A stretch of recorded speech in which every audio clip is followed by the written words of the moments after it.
Good morning students. पिछले class में हम लोग inter conversion of state of matter पढ़ चुके हैं। हम पढ़े हैं कि कैसे सॉलिड लिक्विड फॉर्म में चेंज होता है या फिर लिक्विड कैसे गैसियस फॉर्म में चेंज होता है। तो इसको इफेक्ट करने वाले दो फैक्टर हम लोग मुख्य पढ़े थे, हीट एंड प्रेशर। हीट करके हम सॉलिड को लिक्विड फॉर्म में चेंज कर सकते हैं, यानी जैसे हम आइस को अगर हीट करते हैं तो लिक्विड फॉर्म यानी वाटर में चेंज होता है, फिर वाटर को हीट करते हैं तो ये गैसियस फॉर्म में चेंज होता है। चूँकि सॉलिड और लिक्विड पर प्रेशर का बहुत इफेक्ट नहीं होता है, लेकिन गैसों पर प्रेशर का बहुत इफेक्ट होता है, क्योंकि इसके पार्टिकल्स एक दूसरे से काफ़ी दूरी पर रहते हैं।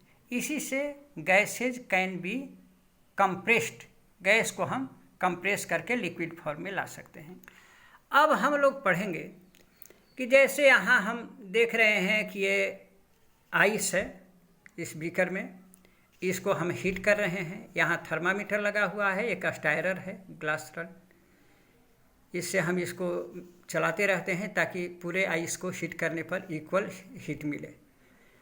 अब हम इसको हीट करेंगे, तो हीट करते हैं तो देखते हैं कि ये आइस मेल्ट करना शुरू करता है और ये लिक्विड फॉर्म में चेंज होने लगता है, वाटर में चेंज होने लगता है। लेकिन इस टेम्परेचर में, इस थर्मामीटर में टेम्परेचर नहीं बढ़ता है, क्योंकि आइस का टेम्परेचर आप जानते हैं 0 डिग्री सेल्सियस है।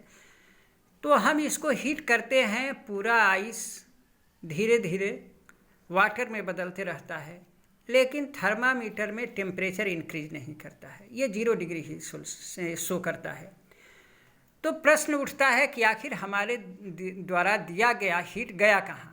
तो ये पूरा हीट इस सॉलिड स्टेट को लिक्विड स्टेट में चेंज करने में खर्च होता है, यानी ये तब तक टेम्परेचर 0 डिग्री सेल्सियस रहेगा जब तक कि ये पूरा आइस मेल्ट करके वाटर न बदल जाए।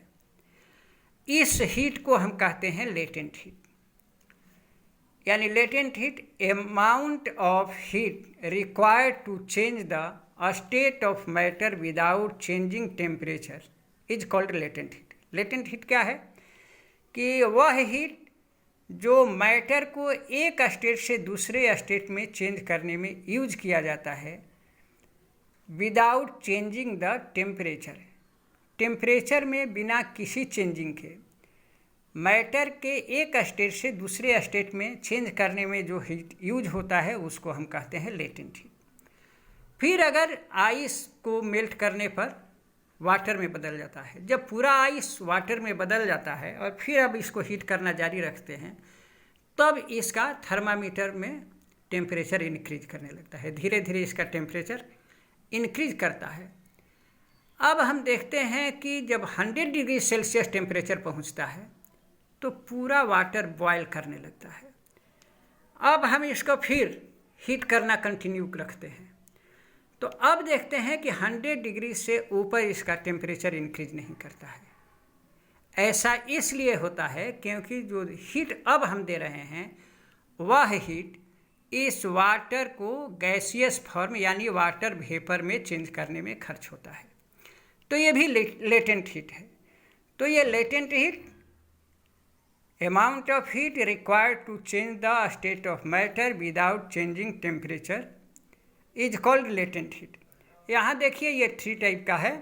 लेटेंट हीट ऑफ फ्यूजन, यानी बर्फ़ को जो मेल्ट करने में या सॉलिड को मेल्ट करने में जो हीट खर्च होता है उसको हम कहते हैं लेटेंट हीट ऑफ फ्यूजन यानी मेल्टिंग।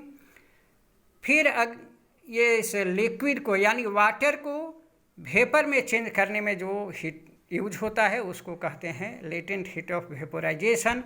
उसी तरह से लेटेंट हीट ऑफ सब्लिमेशन यहाँ दिया हुआ है। अब हम यहाँ वेपोराइजेशन के बारे में पढ़ते हैं कि वेपोराइजेशन क्या है। तो vaporisation is the change of a state of matter from liquid state to gaseous state।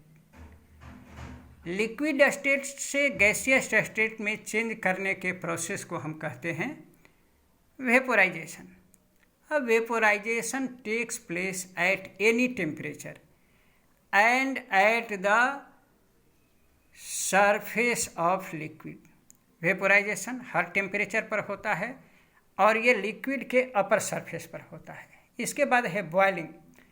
When liquid is heated and attains the boiling point then the vaporisation process is called boiling. जब हम liquid को heat करते हैं तो धीरे धीरे ये अपने बॉइलिंग पॉइंट को अटेन करता है और उस समय जो वेपोराइजेशन होता है उसको हम कहते हैं बॉइलिंग।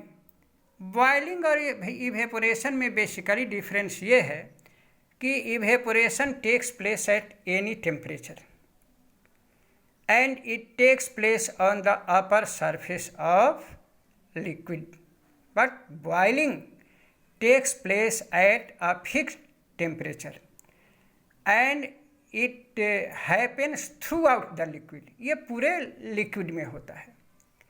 इवेपोरेशन को इफेक्ट करने वाले अब बहुत सारे फैक्टर हैं, जिसमें कि हीट है। हीट को इंक्रीज करने पर इवेपोरेशन हीट ये बढ़ जाता है। गर्मी के दिनों में आपके कपड़े जल्दी सूखते हैं। और इसका है ओपन सरफेस एरिया। ये लिक्विड का ओपन सरफेस एरिया जितना ही अधिक रहता है उतना ही इवेपोरेशन तेज होता है। यानी कुएं के वाटर का इवेपोरेशन कम होता है, नदी तालाब का के पानी का इवेपोरेशन अधिक होता है।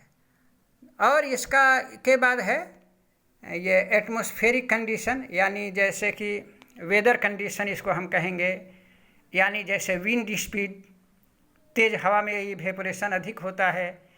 इसके बाद है विंड स्पीड के बाद ह्यूमिडिटी। एयर में ह्यूमिडिटी कितनी है, ह्यूमिडिटी जितनी ही कम होगी उतनी ही ना ही इवेपोरेशन अधिक होगा, और ह्यूमिडिटी जब अधिक होगी तो इवेपोरेशन कम होगा।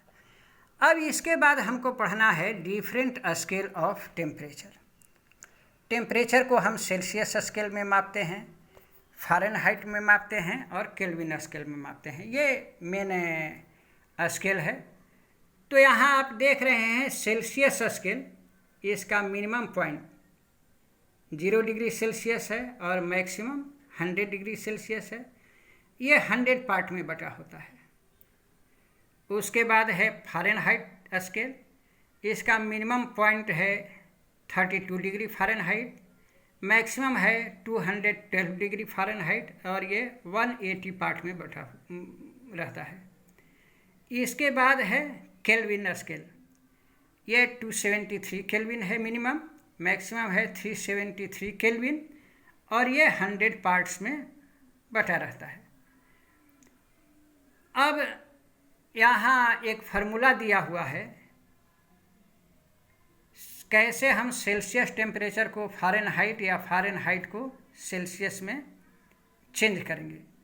दूसरी बात यह है इम्पोर्टेंट कि सेल्सियस और फ़ारेनहाइट में हम डिग्री लिखते हैं, जैसे डिग्री सेल्सियस, डिग्री फ़ारेनहाइट, लेकिन केल्विन में हम डिग्री नहीं लिखते हैं।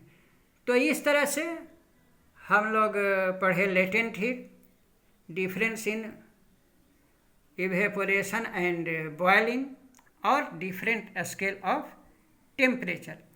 अब यहाँ हम लोगों को पढ़ना है ब्राउनियन मोशन। आप पढ़ चुके हैं कि पार्टिकल्स, मैटर के पार्टिकल्स बहुत तेज़ी से मूव करते हैं। सॉलिड का अपेक्षाकृत कम मूव करता है, लिक्विड का उससे अधिक और गैसों का और तेज़ी से मूव करता है। तो यहाँ है ब्राउनियन मोशन। ये मिस्टर रॉबर्ट ब्राउन जो साइंटिस्ट थे, इनके नाम पर ये रखा गया है।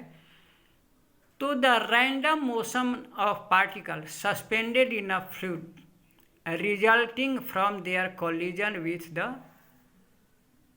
Fast moving molecules in the fluid. अगर किसी फ्लूइड में, फ्लूइड मीन्स लिक्विड या गैस, किसी फ्लूइड में हम किसी पार्टिकल को डालते हैं तो उस फ्लूइड के पार्टिकल के मूवमेंट के कारण ये पार्टिकल तेज़ी से मूव करने लगते हैं। इसको हम ब्राउनियन मोशन कहते हैं। इसका का बेस्ट एग्जाम्पल है कि जैसे हम एक बीकर में वाटर लेकर और उसमें हम पोटेशियम परमैंगनेट को डालते हैं या फिर उसमें हम पोलन ग्रेन को डालते हैं। पोलन ग्रेन को डालिएगा और जब उसको आप माइक्रोस्कोप से देखिएगा तो वाटर के मॉलिक्यूल्स तो दिखाई नहीं देते हैं, लेकिन पोलन ग्रेन के मॉलिक्यूल्स तेज़ी से, पोलन ग्रेन के पार्टिकल्स, पोलन ग्रेन्स बहुत तेज़ी से मूव करता हुआ दिखाई देता है वाटर में। तो when pollen grains are kept in water they start jiggling rapidly in random order. यह रैंडम ऑर्डर में मूव करता हुआ दिखाई देता है। इसको हम कहते हैं ब्राउनियन मोशन। या आप वाटर में पोटेशियम परमैंगनेट के एक छोटे टुकड़े को डालेंगे तो देखेंगे कि उसमें से एक बारीक तार जैसा पार्टिकल मूव करना शुरू करता है और धीरे धीरे वो चारों ओर फैलते जाता है। ऐसा क्यों होता है? क्योंकि वाटर के पार्टिकल्स तेज़ी से मूव करते रहते हैं और उनसे कोलाइड करता है, बार बार टकराता है और इस तरह से वो चारों ओर मूव करता हुआ दिखाई देता है। इसके बाद है डिफ्यूजन। डिफ्यूजन क्या है कि the mixing and spreading out of a substance with another substance due to the movement of its particles is called diffusion. दो पार्टिकल्स आपस में जब मिक्स्ड करते हैं या स्प्रेड करते हैं एक दूसरे के साथ और इसका रीजन मूवमेंट ऑफ पार्टिकल्स होता है तो इसको हम कहते हैं डिफ्यूजन। जैसे कि हम वाटर में पोटेशियम परमैंगनेट के एक छोटे टुकड़े को डालते हैं तो थोड़े देर के बाद पूरा वाटर पर्पल कलर का हो जाता है। ऐसा इसलिए होता है क्योंकि वाटर के मॉलिक्यूल्स मूव करते रहते हैं और पोटेशियम परमैंगनेट से ये टकराते हैं और इस तरह से ये टोटल वाटर पार्टिकल्स कलर्ड हो जाते हैं।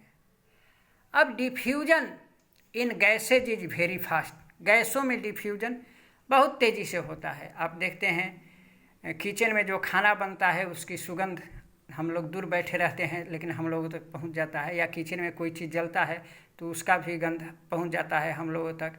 Diffusion is liquid is slower then that of in gases. गैसों की अपेक्षा लिक्विड में डिफ्यूजन स्लो होता है, लेकिन इसमें भी डिफ्यूजन काफ़ी अधिक रहता है। लेकिन diffusion in solid is very very slow. आप कह सकते हैं कि सॉलिड में डिफ्यूजन नेग्लिजिबल होता है या वेरी वेरी स्लो है। अब लिक्विड में डिफ्यूजन जो है तो सॉलिड इन लिक्विड डिफ्यूजन होता है, यानी लिक्विड में जब सॉलिड को हम डालते हैं तो डिफ्यूज हो जाता है, या फिर लिक्विड में लिक्विड को डालते हैं तो डिफ्यूज हो जाता है, या फिर हम गैस को लिक्विड में डालते हैं तभी वो डिफ्यूज हो जाता है। जैसे पोटेशियम परमैंगनेट को हम वाटर में डालेंगे तो धीरे धीरे पूरे वाटर में मिक्स हो जाता है, डिफ्यूज हो जाता है।